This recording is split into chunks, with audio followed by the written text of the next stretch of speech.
오늘 말씀의 제목은요, 너도 이와 같이 하라. 오늘 말씀의 제목은 너도 이와 같이 하라 라는 주제를 가지고 우리 함께 말씀을 나누고자 합니다. 우리 요즘에도 계속 누가복음 비유의 말씀을 가지고 함께 이야기를 나누고 있죠. 그러면 비유가 뭐라고 말씀을 드렸죠? 한마디로 말하면 은혜라고 말씀을 드렸어요. 우리가 잘 알지 못하는 그런 말들을 예수님께서 아주 쉽게 풀이함으로써 사람들에게 예수님의 말씀을 잘 들을 수 있도록 알려주신 것들이 우리가 알고 있는 비유이죠. 오늘은 우리가 너무나 잘 알고 있는 이 착한 사마리아, 우리 많이 들어봤던 그 이야기이기도 하죠. 착한 사마리아의 이야기를 가지고 예수님께서 어떻게 그 사람들에게 어떻게 전하고 싶어 하셨는지에 대해서 오늘 우리 함께 본문을 통해 나누기를 소망합니다. 그래서 우리 성도님들 오늘도 말씀을 통해서 하나님의 그 이야기, 그 말씀을 잘 기억하시고 그 말씀대로 살아갈 수 있는 우리 모두가 되기를 축복합니다. 날씨가 분명히 비가 많이 온다고 했어요. 그렇죠? 그런데 금요일날은 정말 비가 많이 오더라고요. 저도 금요일날 비를 정말 많이 맞았는데 그만큼 비가 많이 왔어요. 그리고 또 토요일날 주일날 비도 많이 온다고 했는데 저는 내심 걱정을 했거든요. 우리 서울에서 오시는 우리 장로님들, 권사님, 또 우리 파주에서 오신 우리 집사님 잘 오실 수 와야 되는데 비가 많이 오면 안 될 텐데 걱정을 많이 하고 기도를 했는데, 너무나 감사한 건 분명 비가 많이 온다 했는데 날씨가 뜨거워졌어요. 다시. 그렇죠? 날씨가 다시 더워졌습니다. 또 장마가 계속 진행되고 있으니까요, 우리 성도님들 비 피해 입지 않도록 하루하루 잘 보낼 수 있는 우리 모두가 되기를 소망합니다. 말씀에 들어가기 전에요, 맥스 루케이도 목사님께서 이렇게 말씀하셨어요. 어쩌면 오늘 말씀에 전체적으로 압축한 내용입니다. 이렇게 얘기하죠. 하나님 백성의 가장 강력한 무기래요. 우리에게 가장 강력한 무기가 무엇이냐? 이렇게 얘기합니다. 단순하게 하나님을 의지하는 것이다. 저는 저 이야기가 저에게는 이번 한 주 동안에 굉장히 큰 위로가 되고 굉장히 큰 도전이 되었습니다. 우리 하나님을 믿는 백성이 가장 큰 무기가 있대요. 그 가장 큰 무기가 무엇이냐? 다른 게 아니라 그냥 단순하게 하나님을 의지하는 거래요. 하나님을 단순하게 의지하는 사람이 할 수 있는 건 무엇인지 아십니까? 하나님의 말씀대로 그대로 순종하며 실천할 수 있어요. 근데 하나님의 말씀을 단순히 의지하지 않고 그냥 내 생각이 점점 더 많아지고 계산하는 사람은요, 하나님의 말씀을 아무리 들어도 듣기는 하지만 그대로 실천할 수는 없다라는 거예요. 바라기는 우리 모든 성도님들, 오늘 이야기 하나님의 백성의 가장 강력한 무기는 단순하게 하나님을 의지한다라고 말한 것처럼 우리 모두 다 하나님을 단순하게 정말 하나님을 의지할 수 있는 우리 사랑하는 우리 미랄의 성도님들 되시기를 축복합니다. 오늘 말씀의 제목 너도 이와 같이 하라 라는 주제를 가지고 우리 함께 세 가지로 나누기를 원하는데요, 첫 번째입니다. 첫 번째 이렇게 얘기를 하죠. 내가 아는 것이 전부라고 생각할 때 쉽게 넘어진다라는 거예요. 첫 번째입니다. 내가 아는 것이 전부라고 생각을 할 때 쉽게 넘어집니다. 제가 왜 첫 번째 주제를 저걸로 잡았냐면, 저희 아내가 항상 저에게 하는 얘기가 있어요. 항상 오빠가 다 맞다고 생각하지 마. 항상 오빠가 다 맞다고 생각하면 항상 사람들과 대화를 할 수가 없어. 요즘 들어서 더 많이 저에게 얘기를 해줘요. 오빠가 정말 생각을 많이 해야 되지만 제일 중요한 건 뭐냐면 항상 오빠의 말이 다 맞다고는 생각하지 마. 근데 제가 저 말이 도대체 뭘까? 근데 오늘 제가 말씀을 준비하면서 굉장히 많이 찔림도 있었고요. 어쩌면 저 말씀이 우리 성도님들에게도 전하는 말씀이지만 저에게 가장 강력하게 전하는 메시지가 아닌가라는 생각이 듭니다. 무엇이라고요? 내가 아는 것이 전부라고 생각할 때 우리는 아주 쉽게 넘어진다라는 거예요. 그래서 우리가 해야 될 건 무엇입니까? 우리의 고집을 좀 내려놔야 돼요. 내가 내려놓고 내가 아는 것이 전부가 아니라 하나님께서 주시는 그 지혜가 전부라는 거. 자, 우리 그렇다면 말씀을 좀 살펴볼까요? 자, 누가복음 10장 25절부터 보겠습니다. 이렇게 얘기하죠. 어떤 율법교사가 등장을 합니다. 어떤 율법교사가요, 예수님을 시험하여 이르되 라고 시작을 합니다. 누가 등장한다고요? 율법교사가 등장을 합니다. 그럼 율법교사는 어떤 사람이었을까요? 말씀을 잘 아는 사람이었을까요? 아니면 말씀을 잘 알지 못하는 사람이었을까요? 율법교사는 말씀을 당연히 너무나 잘 알았던 사람이겠죠. 유대인이었어요. 율법교사는 유대인이었고 말씀을 너무나 잘 알다 보니까 자신보다 말씀을 잘 알 거라고 생각하지 않을 만큼 자기는 굉장히 모든 거의 부분에 대해서 똑똑하다고 생각을 했죠. 근데 아주 불순하게 예수님께 이야기를 합니다. 어떻게 이야기를 합니까? 이렇게 질문하죠. 질문하기 전에요, 어떻게 합니까? 어떤 율법교사가요 일어나서 예수님을 뭐 한대요? 시험한대요. 예수님을 시험한대요. 근데 저는 저 시험한다라는 거 결국에 무엇입니까? 자기만 안다고 생각하는 착각 가운데. 근데 그게 우리가 너무나 잘 알고 있는 마태복음에 보면 예수님을 시험하는 게 있어요. 누가 시험하는 줄 아세요? 마귀가 시험을 해요. 예수님을 시험합니다. 그렇죠? 근데 여기서 말하는 율법교사도요, 자기가 아는 것이 전부라고 생각을 하니까요, 예수님을 어떻게 한대요? 시험합니다. 그냥 예수님께 여쭤보는 게 아니라요, 예수님을 어떻게 하면 무너뜨릴까? 왜냐면 우리가 알고 있는 이 율법은 예수님이 율법에 대해서 조금만 잘못 말하기만 하면 예수님을 넘어뜨릴 수 있는 너무나 좋은 찬스 아닙니까? 그러니까 율법교사는 어떻게 해서든 인기가 많은 슈퍼스타 예수님을 넘어뜨리려고 예수님께 시험을 하는 거예요. 나는 분명히 100% 이만큼 알고 있기 때문에 예수님께 질문한다면 예수님이 뭐라고 대답할지 너무나 뻔히 알 거 아니에요. 내가 생각했던 이 답에 대해서 예수님이 다르게 얘기한다면 예수님을 이단으로 얘기할 수 있겠다. 예수님이 율법을 지키지 않는 사람으로 얘기할 수 있겠다. 매장시킬 수 있겠다. 이 사람의 마음이 이런 마음은 아니었을까요? 그러니 어떻게 합니까? 시험하여 이르되 선생님, 내가 무엇을 하여야 영생을 얻으리까? 근데 저 한 절에 굉장한 메시지가 있어요. 어떤 메시지가 있는지 아십니까? 율법교사가요, 예수님을 시험을 하죠. 근데 율법교사는 어떻게 예수님을 시험을 합니까? 자기는 모든 걸 다 안다고 생각을 했잖아요. 그렇죠? 제가 왜 계속 이거에 대해서 강조를 하냐면 율법교사는 자신이 하나님의 말씀을 너무나 잘 안다고 생각을 했어요. 그러니까 자기는 실수하지 않기 때문에 예수님을 넘어뜨리기 위해서 얘기를 한다고 하죠. 근데 여기에 함정이 있어요. 어떤 함정이 있는지 아십니까? 율법교사는 분명히 너무나 잘 안다고 얘기했지만 25절 마지막에 뭐라고 얘기합니까? 내가 무엇을 하여야 영생을 얻으리까? 자기는 모든 걸 다 안다고 얘기했지만 사실은 무엇이에요? 도대체 영생을 어떻게 얻을 수 있어요? 자기는 똑똑하고 자기는 완벽하다고 생각을 했지만 결국에 자신 자체가 영생을 어떻게 얻는 것조차도 모르고 있다는 거예요. 그러니 얼마나 안타까워요. 나는 너무나 똑똑한 사람이고 예수님을 어떻게 해서 넘어뜨리려고 했는데 자기도 모르게, 보세요, 사람이 계속 머릿속에 생각을 하고 있으면요, 자기도 모르게 입 밖에 그게 튀어나와요. 그래서 우리 그런 거 있잖아요. 막 전화통화를 하다가, 일을 하다가 전화통화를 하다 보면 나도 모르게 전화통화에 하는 대상이랑 일을 하는 것과 헷갈릴 때가 있어요. 무슨 말입니까? 율법교사는 지금 어떻게 하고 있어요? 예수님을 넘어뜨리려고 시험하고 있었던 율법교사가요, 자기가 얼마나 그 생각을 많이 했겠어요. 내가 율법은 많이 알고 있지만 도대체 나는 어떻게 해야 영생을 얻을 수 있을까? 이런 생각을 얼마나 많이 했겠어요. 그러니까 자신도 모르게 예수님을 분명히 넘어뜨리려고 분명히 했는데, 함정을 만들었는데 결국 자기가 만들어 놓은 자기 함정에 자기가 빠져요. 어떻게 해요? 어떻게 해야 영생을 얻을 수 있습니까? 근데 정말 예수님은 굉장히 똑똑하세요. 얼마나 지혜로우시냐면 이렇게 대답을 하십니다. 26절에 예수께서 이르시되 율법에 무엇이라 기록이 되었으며 내가 어떻게 읽느냐.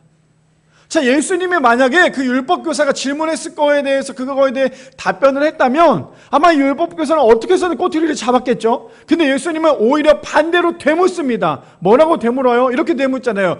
도대체 네가 알고 있는 그 율법에는 무엇이라고 기록이 되었고 너는 그렇다면 어떻게 읽고 있냐? 지금 오히려 반대로 질문하고 있어요. 그러니 율법교사는 분명히 자기가는 답을 가지고 예수님 앞에 나왔지만 그 답에 대해서 예수께서 분명히 틀리게 얘기할 거라고 생각을 했는데 예수님이 오히려 질문을 하고 있는 거예요. 근데 더 놀라운 건 무엇인지 아십니까? 율법교사가 분명히 예수님께서 예수님이 오히려 반대로 질문했다면 이 사람이 정말 똑똑한 사람이었다면 얼마나 자존심이 상했겠어요. 아니, 생각해 보세요. 율법교사는 율법에 대해서 완벽하게 아는 사람이라 그랬잖아요. 근데 예수님이 다시 오히려 반대로 물어보는 거예요. 그렇다면 율법에는 뭐라고 적혀있고 너는 그러면 어떻게 그 율법을 읽고 있냐? 지금 율법교사는 얼마나 자존심이 상했겠어요. 나는 분명히 내가 알고 있는 이 율법에 대해서 내가 오히려 예수님께 물어봤는데 예수님이 나한테, 아니 나는 석사 박사 그런 사람인데 나한테 그걸 물어보고 있으니까 얼마나 자존심이 상했겠어요. 근데 27절에 보니까요 이렇게 얘기를 해요. 자기도 모르게 대답을 했겠죠. 대답하여 이르되 내 마음을 다하며 목숨을 다하며 힘을 다하며 뜻을 다하여 주 너의 하나님을 사랑하라 하고 또 내 이웃을 내 자신과 같이 사랑하라 하였나이다. 분명히 이 율법교사가 예수님께 질문했더니 예수님이 그거에 대해 답을 하지 않고 다시 오히려 질문했는데 그 답을 누가 얘기합니까? 율법교사가 얘기를 했어요. 그러니까 예수님이 받을 타격이 있을까요? 없을까요? 예수님이 받을 타격은 하나도 없었어요. 왜요? 자신이 질문한 거에 대해 자신이 대답을 하고 있잖아요. 분명히 내가 시험을 하겠다라고 했던 그 질문에 대해서 예수님이 대답한 게 아니라 자신이 대답을 하고 있어요. 근데 저 말씀을 우리가 너무나 잘 알고 있죠. 신구약을 통틀어 뭐라고 얘기해요? 성경에 하나님 사랑, 이웃 사랑에 대해서 얘기를 하고 있는 거예요. 지금 이거를 율법교사가 예수님 앞에 이야기를 하고 있죠. 얼마나 잘 알고 있습니까? 자신도 얼마나 잘 알고 있어요. 근데 우리가 이렇게 한번 생각해 봅시다. 우리도 하나님의 말씀을 많이 읽어요. 많이 읽고 하나님의 말씀대로 살려고 하지만 하나님의 말씀을 읽는 걸로 끝나서는 안 돼요. 하나님의 말씀을 읽었다면 우리가 해야 될 건 무엇입니까? 그대로 살으려고 노력을 해봐야 되는 거예요. 자, 왜 그런지 볼까요? 28절에 보니까 예수께서 이르시되 내 대답이 옳도다. 이를 행하라. 그러면 살리라 하시니. 저는 저 상황을 보면 얼마나 웃긴지 몰라요. 분명 율법교사가 예수님한테 물어봤고 예수님이 오히려 다시 한 번 더 율법교사한테 질문을 했고 율법교사가 자신이 질문한 거에 대해서 자신이 대답을 했어요. 근데 대답을 했는데 예수님의 최종 답변은 무엇인지 아십니까? 답변하고 있는 그 율법교사에게 뭐라고 얘기하냐면 이렇게 얘기해요. 맞아, 네 말이 맞아. 그러면 네가 알고 있는 그대로 너는 가서 행해. 네가 알고 있는 그 답대로 가서 너는 그대로 하면 돼. 지금 예수님의 답은 아는 걸로 끝내지 말고 그대로 살라라고 말씀하시는 거예요. 제가 이번 한 주 동안에 한 사건이 다시 한 번 더 TV 프로그램에 나와서 너무나 화가 났던 사건이 하나 있어요. 아마 우리 성도님들도 한 번쯤은 봤을 예전에 이슈가 되었던 이야기인데 지금도 재판 과정이었고 지금 뭐 판결도 나오긴 했지만 어떤 사건이 있었냐면 태권도장이었어요. 태권도장에 거기 운영하고 있는 관장이 한 아이를, 그것도 저희 윤희보다도 어린 3살, 4살밖에 되지 않은 그 남자아이를 거꾸로 해서 매트 안에다 그 아이를 꾸겨 넣는 사건이 있었어요. 그랬더니 그 아이가 거기서 발버둥을 쳤는데 그 아이를 꺼내주는 사람이 한 명도 없었어요. 그래도 어떤 사범이 잠깐만 드러났어요. 제가 거기서 봤을 때 저 사범이 저걸 빨리 드러내서 아이가 지금 발버둥 쳤을 때 꺼내놨으면 아이가 안타깝게 목숨을 잃지는 않았을 텐데, 근데 그냥 그렇게 하고 난 다음에 냅둔 거예요. 시간이 지나서 아이들이 먼저 달려나갔어요. 그리고 사범들도 막 뛰어갔어요. 근데 아이는 이미 그 자리에서 숨을 거뒀어요. 그 모습을 보면서 저는 그 모습을 보면서 얼마나 화가 났는지 몰라요. 저도 예전에 10년 전에 의정부에서 사역을 했을 때 태권도 사범 일을 했잖아요. 태권도 사범 일을 하면서요, 관장이 항상 하는 얘기가 있어요. 절대 아이들이 다치게 해서는 안 된다. 아이들 운동을 가르치는 건 너무나 중요하지만 아이들이 운동을 배우면서 절대 아이들이 다쳐서는 안 된다. 이 얘기를 정말 많이 강조를 했거든요. 근데 그렇게 얘기하고 있는 아마 대부분의 관장들은 다 그런 얘기를 할 거예요. 근데 그 관장의 그 모습을 보면서 너무나 화가 났었어요. 근데 그 관장이 했던 행동 중에 더 화가 났던 건 뭐냐면 그 아이를 빨리 응급실로 불러서 119를 불러서 가야 되는데 그게 아니라 아래에 있는 병원 이비인후과에 데리고 가서 이 아이를 데리고 갔어요. 빨리 병원에 데리고 가. 그래서 나는 빨리 그 아이를 대처하려고 하는구나 해서 그 아이를 이비인후과에 데리고 갔는데 그 아이를 이비인후과에 데리고 가고 끝난 게 아니라 바로 올라갔어요. 도장으로. 그 다음 뭐 했냐면 CCTV 영상을 다 지워버렸어요. 그 모습을 보는데 얼마나 화가 나던지. 아니 지금 이 아이가 지금 사경을 헤매고 있는데, 죄송해요. 제가 그 아이가 그 자리에 숨을 거둔 게 아니라 그 아이가 그 중환자실에 있었네요. 그 아이가 굉장히 힘들어하고 있는데 그 아이를 냅두고 그냥 바로 CCTV를 삭제하는데 자기만 살자고 지금 하고 있는 그 모습들을 보는데 너무 화가 났어요. 근데 제일 화가 났던 건 뭔지 아십니까? 제가 오늘 이 본문을 준비하면서 그 내용이 딱 떠올랐던 것 중에 하나가 뭐냐면 그 관장은요, 이 아이, 그러니까 태권도를 운영하기 위해서 또 아이들을 하기 위해서 어린이 관련한 모든 자격증을 다 땄어요. 어린이 심리 상태부터 어린이에 대한 그 모든 자격증을 다 땄어요. 자격증을 다 땄는데 그가 했던 행동은 무엇인 줄 아세요? 아이를 결국 사망에 이르는 그런 안타까운 행동을 했다라는 거예요. 제가 그걸 보면서 어떤 생각이 들었냐면 오늘 등장하는 율법교사가 그런 사람이지 않았을까요? 자신이 율법에 대해서 어떻게 보면 지금으로 따지면 많은 자격증을 땄겠죠. 뭐 구약학, 신약학 뭐 이런 것들 많이 땄겠죠. 많이 땄는데 정작 그가 했던 행동은 무엇입니까? 머릿속에 가득 채워놨지만 머리는 점점점 커지는 신앙이었지만 가슴이 커지지 않으니까 결국에는 내가 아는 것은 참 많지만 행동하지 않고 있었던 게 바로 이 율법교사의 모습이었다는 거예요. 저는 그래서 그 관장과 이 율법교사가 굉장히 오버랩이 됐어요. 우리가 많이 안다고 해서 중요한 게 아니에요. 석사를 따고 박사를 딴다고 해서 중요한 게 아니라 내가 석사 박사가 없다 할지라도 그대로 살아가려고 노력하는 게 더 중요하다는 거예요. 우리 옛 어르신들은 어떻습니까? 성경조차도 읽을 수 없었어요. 왜요? 한글 자체를 모르셨잖아요. 근데 왜 그 어르신들의 기도에서 그러한 영향력이 있고 그 어르신들의 기도에서 왜 그러한 은혜들이 나타납니까? 그들이 했던 거는요, 단순히 머리로 성경책을 달달달 외워서 그대로 나는 이만큼 알아가 아니라 진심으로 하나님을 만났고 진심으로 하나님을 믿었기 때문이라는 거죠. 그래서 중요한 건 무엇입니까? 내가 많이 한다고 해서 그것을 자꾸만 내세우면요, 결국 쉽게 넘어질 수밖에 없다라는 거예요. 그뿐 아닙니다. 그래서 야고보서 2장 22절 말씀해 보니까 이렇게 얘기합니다. 내가 보거니와 믿음이 그의 행함과 함께 일하고 행함도 믿음이 온전하게 되었느니라 라고 얘기합니다. 그래서 우리는 반드시 믿음이 있다면 행함도 있어야 되고요, 행함이 있으면 반드시 믿음도 있어야 된다는 거예요. 그뿐 아니라 잠언 16장 18절 말씀해 보니까요, 이렇게 얘기합니다. 교만은 패망의 선봉이요 거만한 마음은 넘어짐의 앞잡이니라 라고 얘기합니다. 그렇다면 우리 성도님들 교만하게 사시겠습니까? 아니면 겸손하게 사시겠습니까? 교만함은요, 절대로 그것이 은혜라고 말할 수 없어요. 교만함은 절대로 그 사만함을 넘어뜨립니다. 그래서 교만한 집단들은요, 결국 그 집단들, 그 공동체가 넘어질 수밖에 없어요. 그래서 정말 건강한 공동체는요, 서로 아껴주고 서로 겸손하게 서로 그들을 위해서 기도해 주는 것이 진짜 공동체지, 서로 교만하여서 내가 이만큼 알아, 내가 이만큼 알고 있어, 너 그것도 몰라? 이렇게 얘기하는 순간 뭐라고 얘기합니까? 교만은 패망의 선봉이라고 얘기하고요, 거만한 마음은 넘어짐의 앞잡이라고 얘기합니다. 바라기는 우리 성도님들, 오늘 첫 번째 주제가 무엇이었습니까? 내가 아는 것이 전부라고 느껴질 때, 내가 아는 것이 전부라고, 전부인 것처럼 있을 때 결국 쉽게 넘어진다고 얘기하는 것처럼, 우리가 교만하게 내가 모든 것을 다 알아가 아니라 더욱더 겸손하게 하나님 앞에, 사람 앞에 나갈 수 있는, 그래서 하나님 사랑, 이웃 사랑할 수 있는 우리 미라의 성도님들 되시기를 축복합니다. 두 번째입니다. 두 번째 이렇게 얘기하죠. 예수님의 말씀이 우리의 거울이 되어야 한다는 거예요. 두 번째는요, 예수님의 말씀이 우리의 거울이 되어야 합니다. 자, 우리 성도님들 아침에 교회 나오실 때 거울 보셨습니까?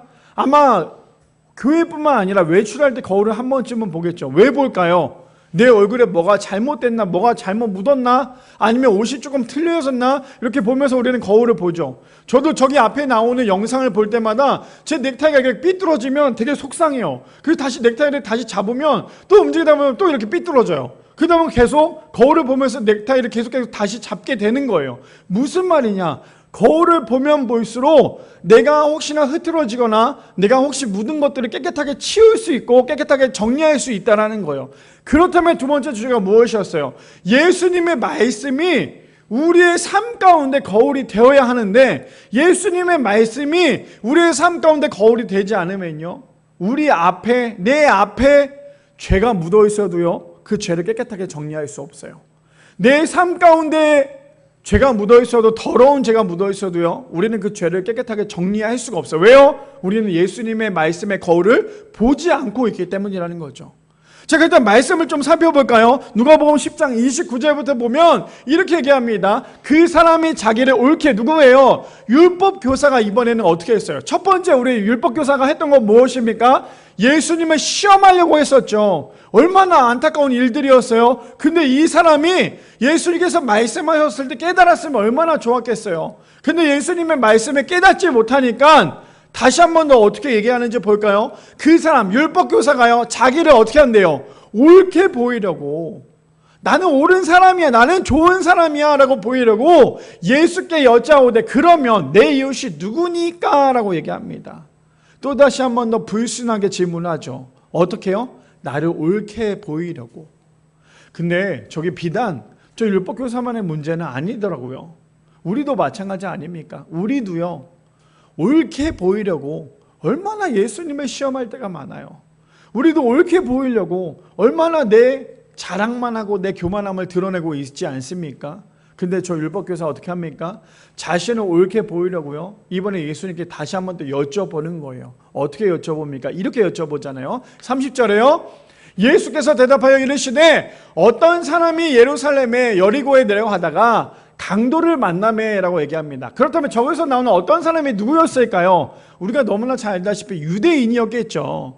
유대인이 예루살렘의 여리고로 내려가다가 강도를 만납니다. 저희는 아무래도 강도들을 만날 수 있는 환경이 너무나 많았을 거예요. 강도들이 뒤에 숨어 있다가 지나가는 사람들 잡아다가 때리기도 했었고요. 돈도 뺏기도 했었고 그런 일들도 참 많았겠죠. 그러니까 저렇게 예화를 들었겠죠. 그러면서 뭐라고 얘기합니까? 내려가다가 강도를 만남에 강도들이 그 옷을 벗기고 때려 거의 죽은 것을 버리고 갔더라라고 얘기합니다.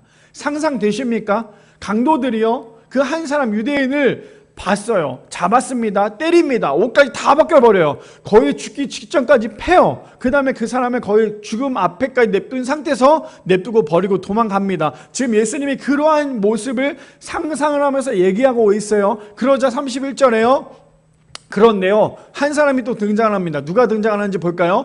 마침 한 제사장이 그 길로 내려가다가 그를 보고 피하여 지나가고 라고 얘기해요.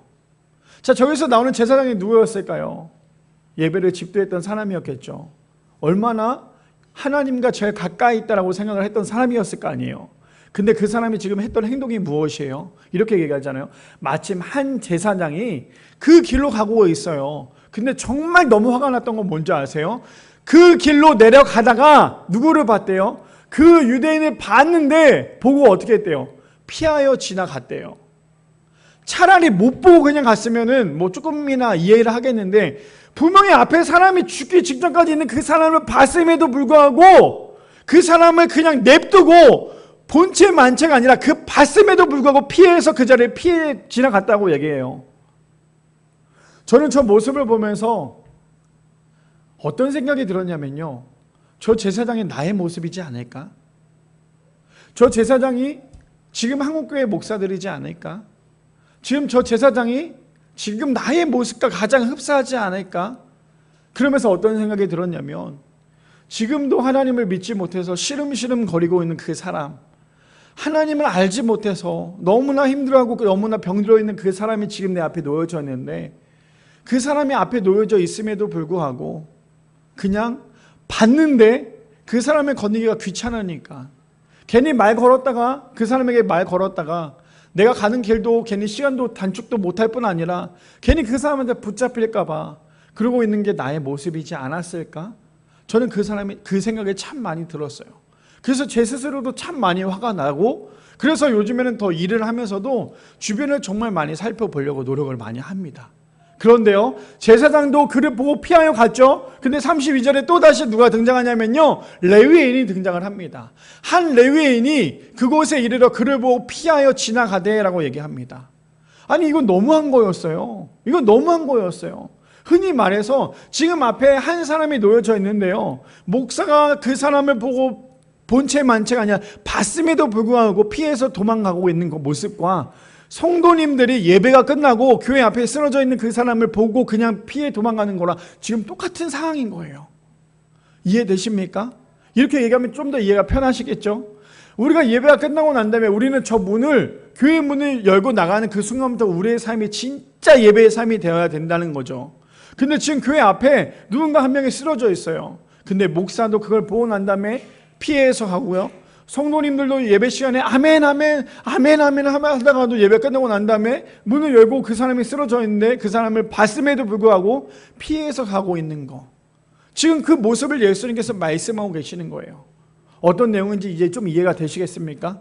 자, 그러자 33절에요, 어떤 사마리아, 근데 한 사람이 등장을 해요. 근데 그 사람은요, 유대인과 굉장히 적이기도 했지만 유대인들이 거의 벌레처럼 봤던 사람이었어요. 인간 취급도 하지 않았던 사람이었어요. 그 사람 누구라고요? 사마리아 사람이었죠. 근데 사마리아 사람이 여행 중에 거기에 이르러 그를 보고 불쌍히 여깁니다. 그리고요, 34절에 이렇게 얘기하죠. 가까이 가서 기름과 포도주를 그 상처에 붓고 싸매고 자기 짐승에 태워 주막으로 데려가서 돌보아 주니라 라고 얘기하고 있어요. 근데 지금 사마리아인이 뭐하고 있었대요? 여행 중에 있었대요. 여행 중이라고 하면 자신이 하고자 하는 것들이 있었겠죠. 근데 지금 여행하는 중에도 불구하고 지금 내 앞에 놓여져 있는 그 사람이 너무나 안타깝고 너무나 불쌍히 여기니까요, 자신이 가지고 있었던 것 같고 그 사람이 응급처치를 하고 그 사람을 자기가 타고 왔던 그 짐승에 태워서 어쩌면 같이 탔을 수도 있겠지만 어쩌면 그 사람을 짐승에 태우고 자기는 걸어갔을 수도 있지 않겠습니까? 근데 유대인들은 사마리아인을 정말 벌레 보듯 했지만 그랬던 그 사마리아인이 그 유대인들을 어떻게 합니까? 분명히 저 사람이 나를 벌레 보듯 쳐다보고 있을 거야가 아니라 그 사람을 오히려 되려 불쌍히 여겨서 그 사람을 돕는 장면이 지금 본문에 나오고 있는 장면이에요. 그리고는 35절에 이렇게 얘기하죠. 그 이튿날 그가 주막에 주인에게 데나리온 2를 내어주며 이르되 이 사람을 돌보아 주라. 비용이 더 들면 내가 돌아올 때 갚으리라 하였으니. 그냥 맡겨놓고 떠난 게 아니었어요.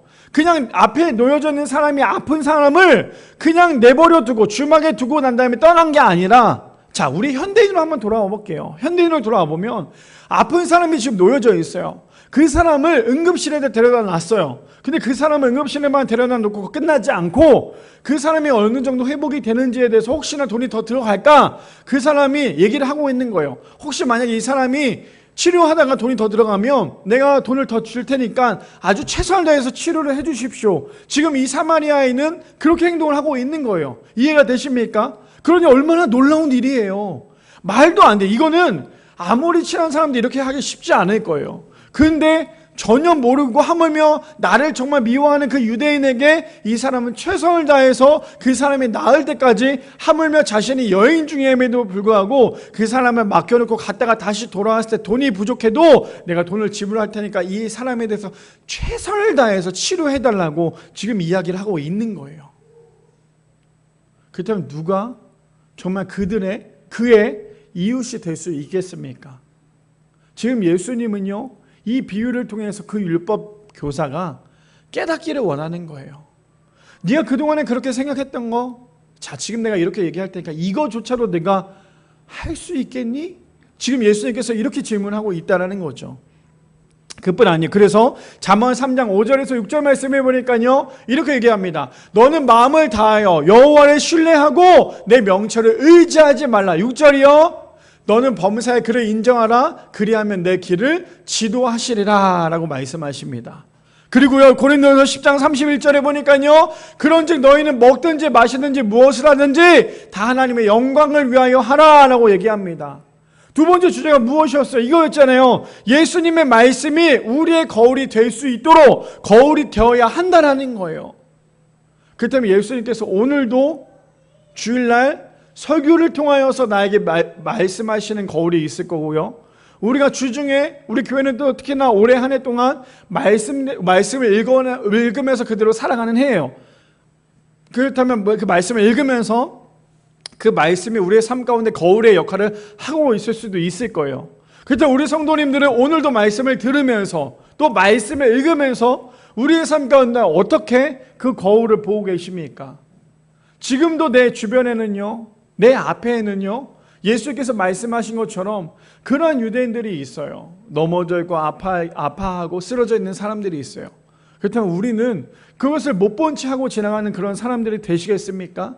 아니면 예수께서 말씀하신 것처럼 우리가 착한 사마리아인이 되어서 그 사람을 끝까지 책임질 수 있는 그러한 믿음으로, 그러한 은혜로 살아가시겠습니까?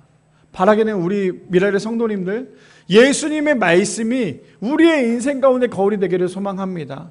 내 앞에 놓여져 있는 거 그냥 지나치지 마시고, 그것이 사람이 아니라 어쩌면 예수님께서 이렇게 말씀하시지 않을까요? 너에게 주어진 그 시간 최선을 다해. 너에게 주어진 그 시간 최선을 다해.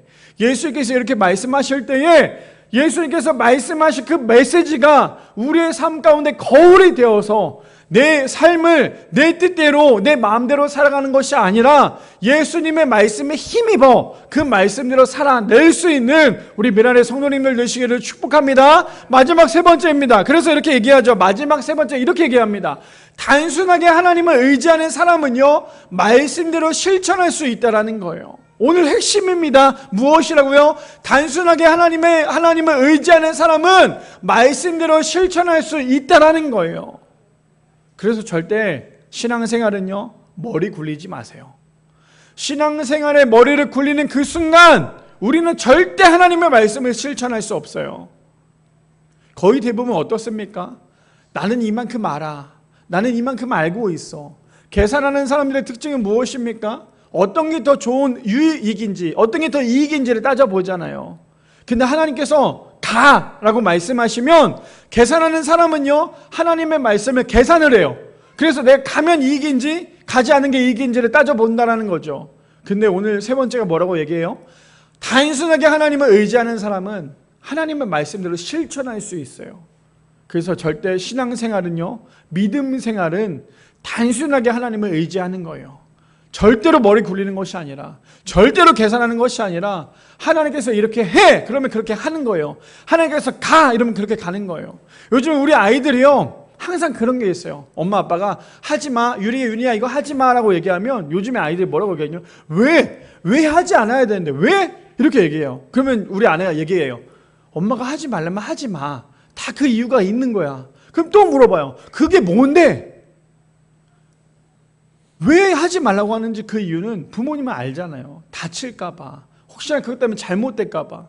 하나님께서 가라고 하면 하나님 왜요? 이게 아니라 알겠습니다 주님, 제가 가겠습니다 라고 얘기할 수 있는 우리 모두가 되기를 소망합니다. 자, 본문 볼까요? 마지막이죠. 누가복음 10장 36절에 보니까 이렇게 얘기를 합니다. 내 생각에는 이 세 사람 중에 누가 강도 만난 자의 이웃이 되겠느냐? 지금 누가 누구한테 질문합니까? 오히려 반대로요, 예수님이 율법교사에게 질문하는 거예요. 뭐라고요? 네가 생각하기에는 이 세 사람이 나오잖아. 첫 번째가 누구였어요? 제사장이 나왔고요. 두 번째가 누구였어요? 레위인이 나왔고요. 세 번째가 누구였어요? 사마리아 사람이 나왔어요. 그렇다면 제사장과 레위인과 사마리아 사람 중에 네가 생각할 때는 어떤 사람이 정말 이 사람의 이웃이 되겠니? 지금 예수님께서 이렇게 질문을 해요.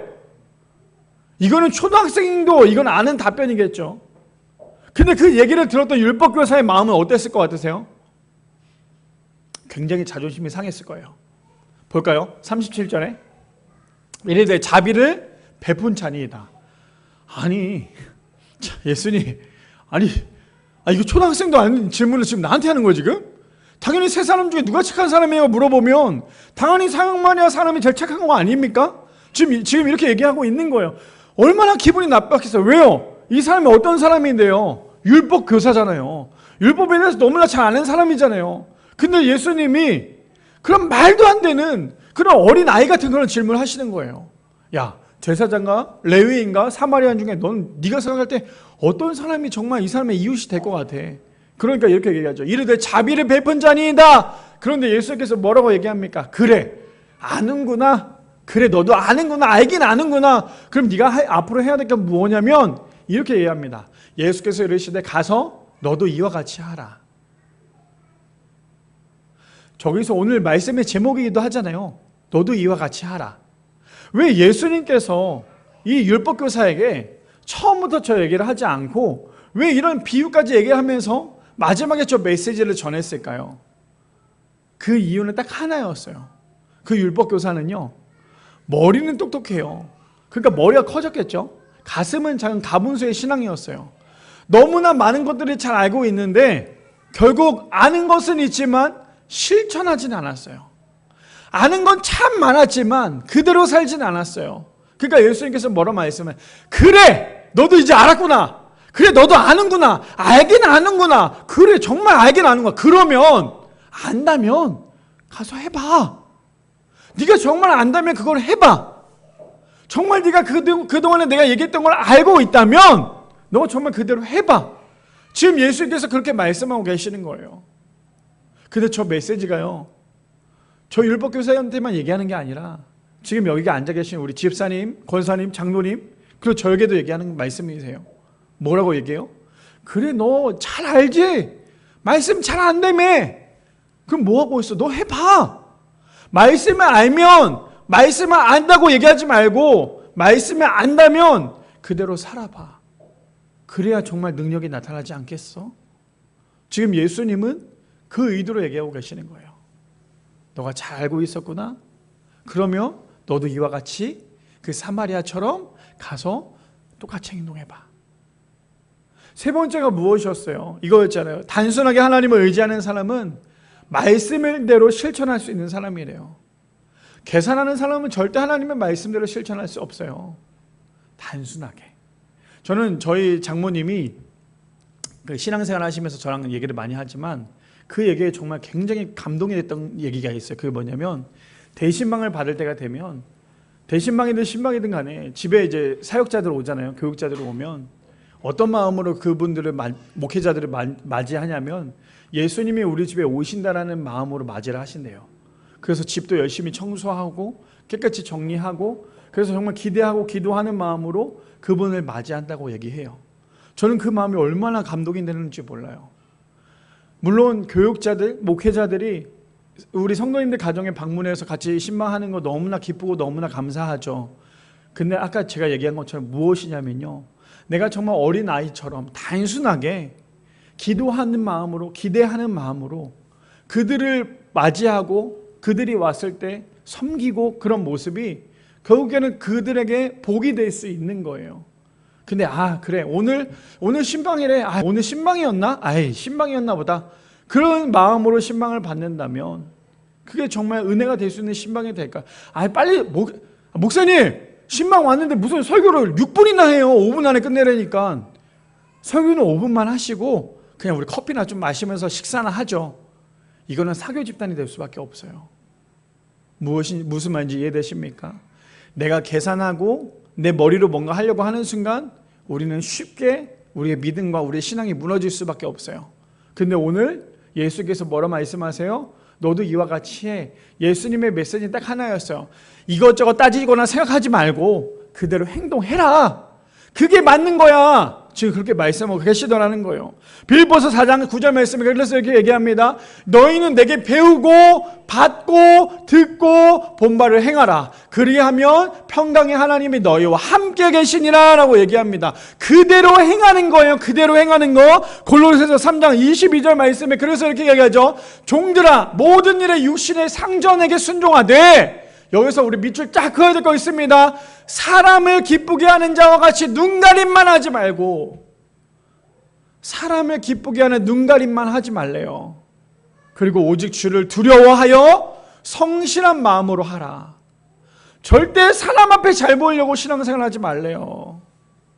하나님을 두려워하는 마음으로, 하나님을 경외하는 마음으로 하나님을 믿으라는 거죠. 그뿐 아닙니다. 디모데전서 1장 12절 오늘 말씀 마지막 압축시켜 놓은 겁니다. 나를 능하게 하신 그리스도 예수 우리 주께 내가 감사함은 나를 충성되이 여겨 내게 직분을 맡기심이라. 저 메시지의 포인트가 무엇인지 아십니까? 오늘 전체 메시지의 포인트네요. 이거죠. 내가 할 수 있는 건 아무도 없지만 나에게 맡겨진 그 직분과 나에게 맡겨진 그 모든 것들은 하나님께서 하라고 말씀하시면 하는 거예요. 내가 잘나서 내 직분이 맡겨진 게 아니라, 내가 잘나서 뭔가 잘할 수 있는 게 아니라 하나님께서 나에게 그 직분을 맡겨주셨기 때문에 우리는 그 직분대로 하기만 하면 돼요. 그대로 살기만 하면 돼요. 내가 내 머리 굴리느라고 내가 어떻게 하면 내 마음대로 내 뜻대로 할까, 내 마음대로 굴리느라고 하나님의 생각을 버리고 살아가는 것이 아니라 하나님께서 나에게 이것을 맡겨주셨지. 우리 그런 거 있잖아요. 교회가 정말 은혜가 되는 게 뭔지 아십니까? 안 된다고 할 때 하나님께서 일하세요. 내가 할 수 없다라고 할 때, 내가 불가능하다라고 생각을 했을 때 하나님께서 일하세요. 무엇입니까? 나는 할 수 없지만 하나님은 하실 수 있다라는 거예요. 제가 이것만 말씀드리고 오늘 메시지 마치겠습니다. 저도 사역을 하면서요, 많은 교회들을 사역을 했겠죠. 많은 교회들 사역을 하면서 이런 교회 저런 교회도 많이 만났어요. 특히나 교회 안에서 지금도 계속 안 좋은 교회들이 하나가 있어요. 물론 이거를 제가 안 좋다라고 얘기할 수는 없겠지만 너무나 가슴 아픈 거, 저도 이걸 경험을 했지만요, 너무나 가슴 아픈 건 뭐냐면 담임 목사님이 교회에 바뀌어요. 담임 목사님이 교회를 바뀌어요. 한 교회 담임 목사님이 은퇴를 하면서 다른 목사님이 담임으로 청빙이 돼서 그 교회를 와요. 그러면 그 교회가 그 담임 목사님을 청빙하는 목적과 그 이유가 뭐라고 생각하십니까? 그 목사님이 우리 교회에 와서 정말 우리 교회가 하나님이 꿈꾸는 그러한 교회가 될 수 있도록 열심히 사역을 해주셨으면 좋겠습니다라는 마음으로 그 담임 목사님을 청빙하시겠죠. 그래서 그 담임 목사님이 교회를 왔으면 수많은 성도님들이 이렇게 잘 다독거리면서 같이 있는 그 사역자들, 그 교육자들과 좋은 멤버십을 통해서 정말 더 아름다운 교회를 만들기 위해서 그 담임 목사님을 청빙하는 그런 마음 아니겠습니까? 아니에요? 맞잖아요. 아니면 성도님들 이런 마음이세요? 그 정말 너무나 잘하는 그 목사님이 오셔서 그 목사님의 그 교회 왕국을 만들기 위해서 그 목사님을 청빙하진 않잖아요. 굳이 그럴 필요도 없잖아요. 물론 너무나 훌륭하고 너무나 잘한 목사님이 우리 교회에 와서 담임으로 오는, 제가 지금 이렇게 얘기한다고 해서 미라교회 담임 목사님 바뀌나 이거 아니에요. 그냥 얘기 드리는 거 아시겠죠? 근데 그 담임 목사님이 오셔서 우리 교회 왔는데 그 목사님이 자신의 왕국을 만든다면 어떤 생각이 드실 것 같으세요? 제가 그걸 많이 경험을 했거든요. 정말 안타까운 건 뭐냐면요, 담임 목사님이 바뀌어요. 교회에 청빙이 돼서 바뀌면 어떤 일들이 벌어지는 줄 아십니까? 성도님들이 이거 아무도 모를걸요. 제가 여기서 아주 그냥 깜짝 얘기하는 건, 담임 목사님이 바뀌면 그 아래 같이 사역했던 그 부교육자들 다 바뀌어요. 왜 다 바뀌는 줄 아세요? 성도님들은 왜냐하면 또 거기서 한 번에 다 바꾸지도 않아요. 혹시나 다 바꾸면 교회 문제가 일으킬까봐 한 명씩 내보내요. 이거 내보내는 거예요. 왜 내보내는 줄 아세요? 담임 목사님이 자기의 목회를 좀 더 편하게 하려고, 자기 사람들을 한 사람 한 사람 데리고 와서 이 분야에서 이 사람이 잘하니까 이 사람 데리고 오고, 저 분야에서 저 사람 잘하니까 저 사람 데리고 오고, 잘하는 사람들 데리고 와서 딱 어벤져스로 만들어서 목회를 하고 싶으니까, 내가 얘기했을 때 싫다고 하는 사람 없도록 다 오케이 하는 사람들 데리고 같이 목회하고 싶으니까, 그래서 그 사람들 한 분 내보내요. 그러면 거기에 있었던 목사님들은, 거기에 있었던 사역자들은 어떤 마음인 줄 아세요? 담임 목사님 오셨으니까 나는 빨리 나갈 준비를 해야겠구나. 근데 이게 비단 제가 말하는 이 말이 지금도 많은 교회들에서 이런 일들이 벌어지고 있어요. 저도 그걸 경험을 했고요. 제가 너무나 좋아하는 목사님도 지금 그걸로 인해서 너무나 힘들어하고 있어요. 담임 목사님이 바뀌었다고 해서 거기 있는 모든 부교육자들이 바뀌는 건, 물론 담임 목사님이 어떠한 이유가 있어서일 수도 있겠지만, 저는 그런 생각이 들어요. 하나님을 정말 의지하고 교회가 하나님의 주인이 되신다면 굳이 부교육자들을 다 바꿔가면서 자신의 사람들을 세울 필요가 있겠어요? 마치 대통령이 바뀌면서 아래에 있는 모든 참모진들이 다 바뀌는 것처럼 교회 안에서도 그렇게 해야 되겠습니까? 세상에서 그렇게 한다고 해서 교회는 그럴 수가 없는 거예요. 왜요? 교회에서는 왜 그러면 세상과 똑같이 하고 있습니까? 담임 목사가 교회의 주인이 되고 담임 목사가 교회의 우두머리가 되면요, 교회는 넘어지거나 무너질 수밖에 없는 거예요. 근데 교회는요, 하나님이 주인이 되셔야 돼요. 하나님의 주인이 되시면 어떤 담임 목사가 온다 할지라도 교회는 절대 흔들리지 않아요. 근데 교회의 담임 목사가 주인이 돼버리면요, 그 교회는 여기로 갔다 저기로 갔다 흔들릴 수밖에 없는 거예요.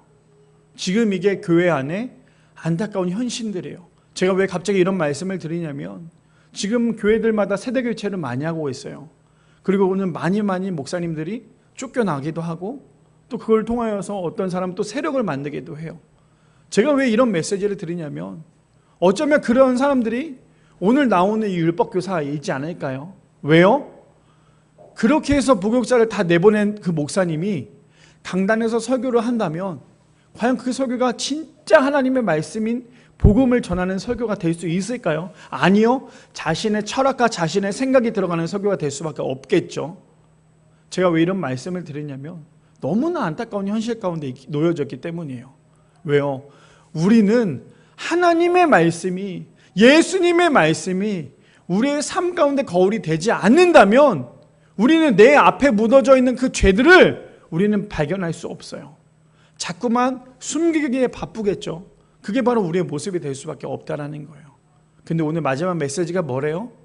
우리가 세워진 우리의 모든 직분은 내가 잘나서가 아니라 하나님께서 우리를 세워주셨기 때문에 우리는 그걸 그대로 열심히 노력하고 열심히 하나님께서 맡겨진 사명만 잘 감당하면 된다라고 말씀하세요. 바라는 우리 미랄의 성도님들, 오늘 말씀의 제목이 무엇입니까? 너도 이와 같이 하라. 우리가 생각만 많이 해서 머리만 커지는 그런 다분수적인 그러한 신앙인이 아니라 하나님의 말씀에 거울을 비추어 하나님께서 말씀하실 때 단순하게 하나님의 말씀대로 실천해낼 수 있는, 하나님의 말씀대로 따라갈 수 있는 우리 미라클 성도님들 되시기를 축복합니다.